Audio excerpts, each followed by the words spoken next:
प्राचीन काल की बात है। मगध देश की जनता में आतंक छाया हुआ था। अंधेरा होते ही लोग घरों से बाहर निकलने की हिम्मत नहीं जुटा पाते थे। कारण था अंगुलिमाल। अंगुलिमाल एक खूंखार डाकू था जो मगध देश के जंगल में रहता था। जो भी राहगीर उस जंगल से गुजरता था वह उसे रास्ते में लूट लेता था और उसे मारकर उसकी एक उंगली काटकर माला के रूप में अपने गले में पहन लेता था। इसी कारण लोग उसे अंगुलिमाल कहते थे।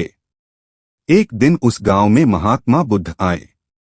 लोगों ने उनका खूब स्वागत सत्कार किया। महात्मा बुद्ध ने देखा वहां के लोगों में कुछ डर सा समाया हुआ है। महात्मा बुद्ध ने लोगों से इसका कारण जानना चाहा। लोगों ने बताया कि इस डर और आतंक का कारण डाकू अंगुलिमाल है। वह निरपराध राहगीरों की हत्या कर देता है। महात्मा बुद्ध ने मन में निश्चय किया कि उस डाकू से अवश्य मिलना चाहिए। बुद्ध जंगल में जाने को तैयार हो गए तो गांव वालों ने उन्हें बहुत रोका, क्योंकि वे जानते थे कि अंगुलिमाल के सामने से बच पाना मुश्किल ही नहीं असंभव भी है।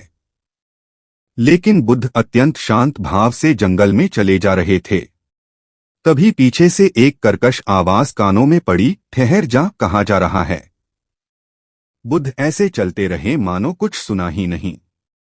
पीछे से और जोर से आवाज आई, मैं कहता हूं ठहर जा। बुद्ध रुक गए और पीछे पलटकर देखा तो सामने एक खूंखार काला व्यक्ति खड़ा था। लंबा चौड़ा शरीर, बढ़े हुए बाल, एकदम काला रंग, लंबे लंबे नाखून, लाल लाल आंखें, हाथ में तलवार लिए वह बुद्ध को घूर रहा था। उसके गले में उंगलियों की माला लटक रही थी। वह बहुत ही डरावना लग रहा था। बुद्ध ने शांत व मधुर स्वर में कहा, मैं तो ठहर गया। भला तू कब ठहरेगा? अंगुलिमाल ने बुद्ध के चेहरे की ओर देखा। उनके चेहरे पर बिल्कुल भय नहीं था, जबकि जिन लोगों को वह रोकता था वे भय से थरथर कांपने लगते थे। अंगुलिमाल बोला, हे सन्यासी, क्या तुम्हें डर नहीं लग रहा है? देखो, मैंने कितने लोगों को मारकर उनकी उंगलियों की माला पहन रखी है। बुद्ध बोले, तुझसे क्या डरना? डरना है तो उससे डरो जो सचमुच ताकतवर है। अंगुलिमाल जोर से हंसा, हे साधु, तुम समझते हो कि मैं ताकतवर नहीं हूं। मैं तो एक बार में 10-10 लोगों के सिर काट सकता हूं।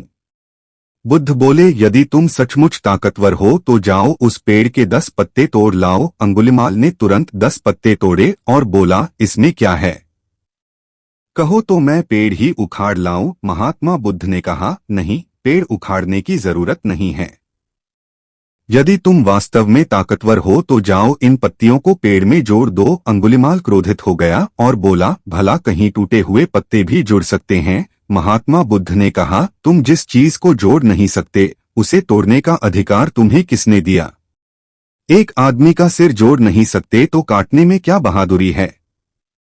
अंगुलिमाल अवाक रह गया। वह महात्मा बुद्ध की बातों को सुनता रहा। एक अनजानी शक्ति ने उसके हृदय को बदल दिया। उसे लगा कि सचमुच उससे भी ताकतवर कोई है। उसे आत्मग्लानि होने लगी। वह महात्मा बुद्ध के चरणों में गिर पड़ा और बोला, हे महात्मन, मुझे क्षमा कर दीजिए। मैं भटक गया था। आप मुझे शरण में ले लीजिए। भगवान बुद्ध ने उसे अपनी शरण में ले लिया और अपना शिष्य बना लिया।